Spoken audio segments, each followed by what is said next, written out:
257 appearances for Leinster, Ireland schools under 19s, 21s, Wolfhounds, Ireland first team, and played 82 tests, British and Irish Lions, player of the tournament Six Nations 2004, and also played in that amazing match in the 2011 Rugby World Cup versus Australia. Gordon D'Arcy, welcome to the show, my friend.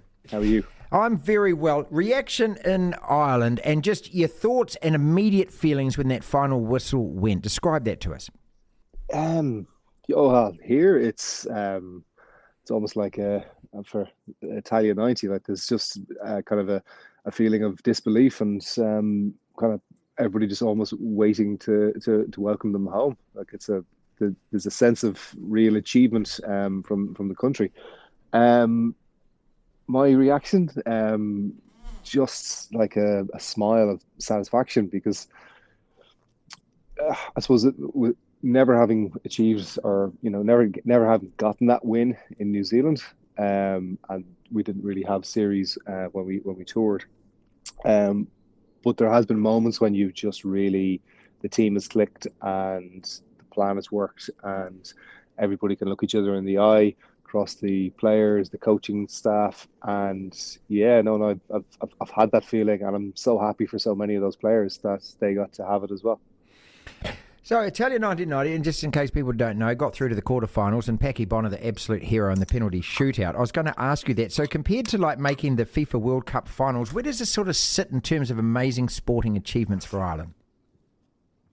I think this is up there with them, isn't it? I suppose like up until 2018, we were talking about never having beaten New Zealand, and now we've kind of gone from there to the hardest series in World Rugby.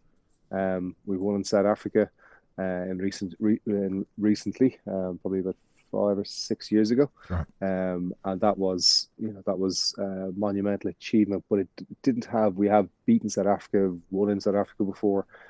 There's just something special about this, isn't it?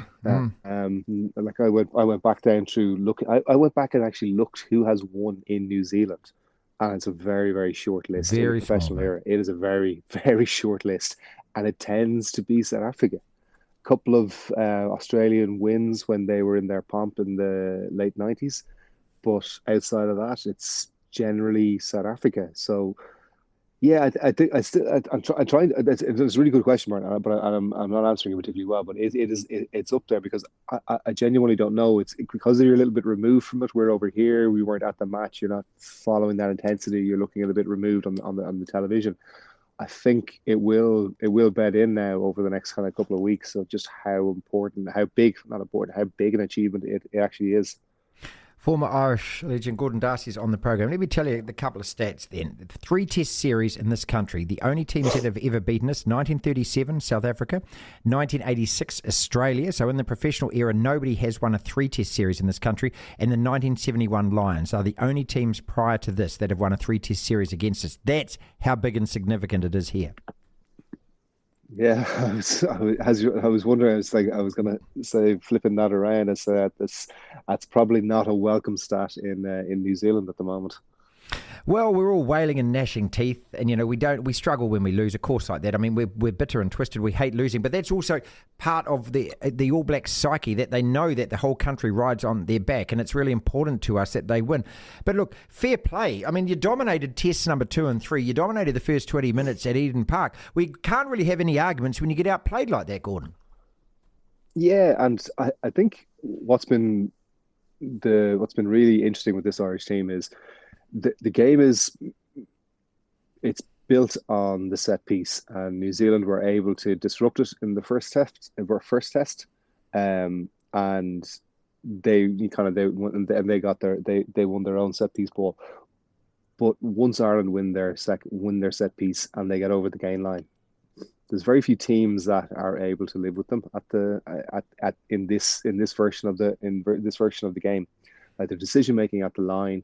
It's pretty special, and it's really, really hard to play with. And Gibson Park has been really, really important to that, because he's playing. He just moves the ball away from the breakdown, and that has been something that this group of players have thrived under. That kind of not unstructured, but that pace and being forced being forced to play heads up rugby. They've really done well, and without putting too fine a point on it, they are really well coached. There is a great coaching ticket there, and I don't think you can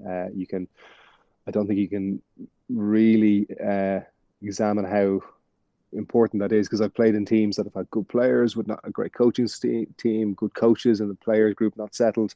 This is a really, really good group of players and coaching ticket. So you're here in 2012, the series lost in New Zealand, and so you know how tough it is to win down here.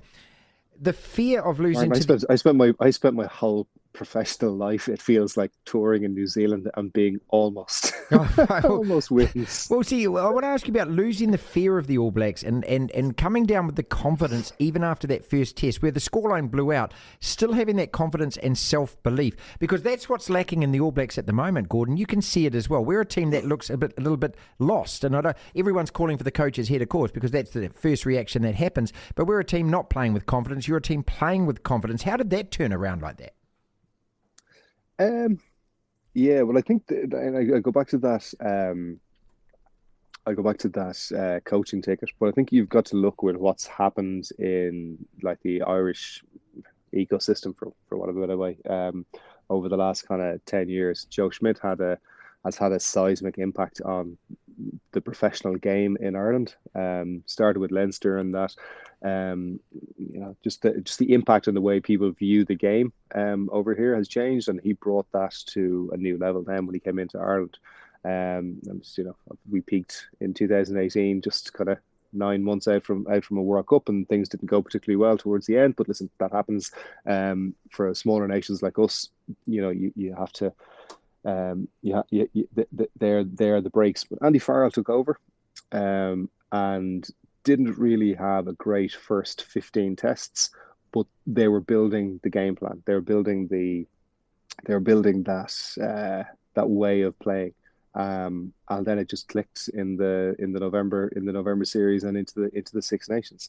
And I do think we have to say there's something is happening between the Northern and the Southern hemispheres. I think the way the Northern teams are playing at the moment is stressing the Southern Hemisphere teams.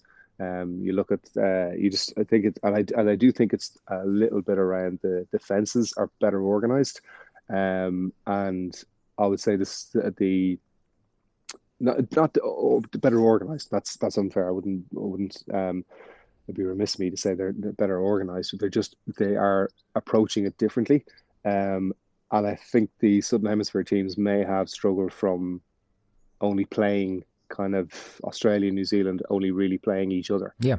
Sure. Over the COVID period. There's been no different stimulus. Even the Argentinians would have added something different there. The kind of, you're seeing the same players. We saw the way the ruck has been handled. Like, the ruck is so different in the Northern and Southern Hemisphere games. I think that was really evident, in particularly against us. You guys don't seem to focus on it as much, and we use that as a real entry point into the game. Gordon D'Arcy is with us, Irish legend. He's on the platform. Interesting also that you say, 15 tests it took, as everyone here seems to be screaming for Ian Foster's head. He hasn't really had a decent season without the COVID, and yet we haven't had that run either, and it's very difficult for us to accept that maybe our players aren't quite as good as what we thought. But I want to talk about that a year out from the World Cup, because in 2010, 2014, 2018, there was a bit of a similarity in that you looked really good. Is this team peaking too early? Do you have a fear of that? I have a massive fear. Sorry, mate. Of course I do.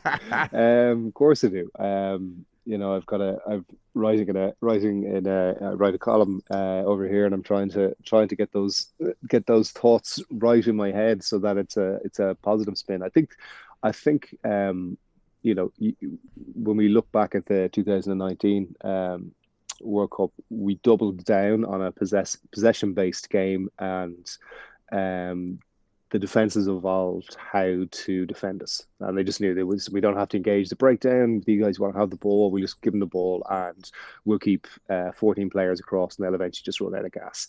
Ireland couldn't get over the gain line, and the game plan yeah, it unwound itself. I think this coaching ticket is really smart. I think they're very introspective. I think they have a really good relationship with the players.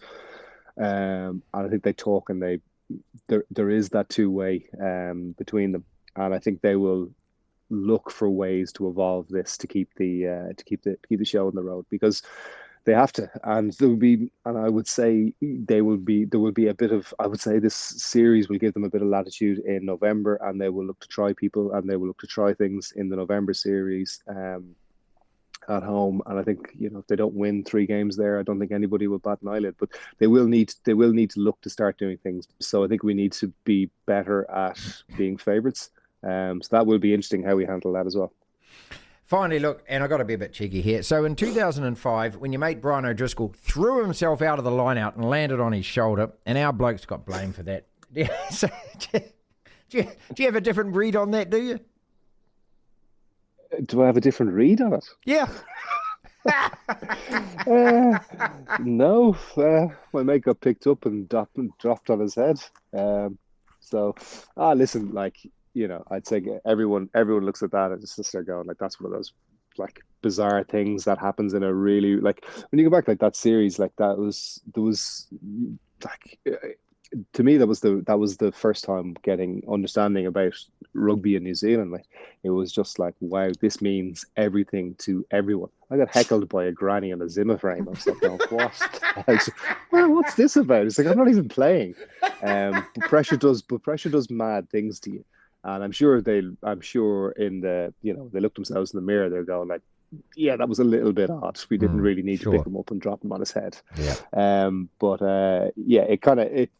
Listen, we arrived in New Zealand to be playing one of the best New Zealand teams of all time. So I don't think there was much. I don't think that was the defining moment. But I felt pretty sorry for my mate having to get a shoulder put back in.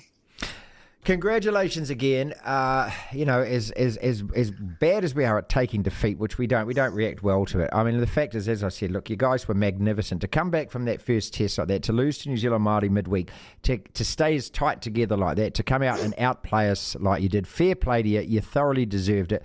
And also you're so gracious and magnanimous with the win as well. So look, it's as hard as it is to take at this end, what we're thinking is at least it's not the Poms that beat us, mate. There's always something worse, isn't there? At least you can we'll never be saying it, but at least it's nice to be beaten by the Irish. We'll all share a beer. But it's listen, it was a great series, and nothing really overshadowing it other than nothing overshadowed. It was a good series, good test, and look forward to the next one.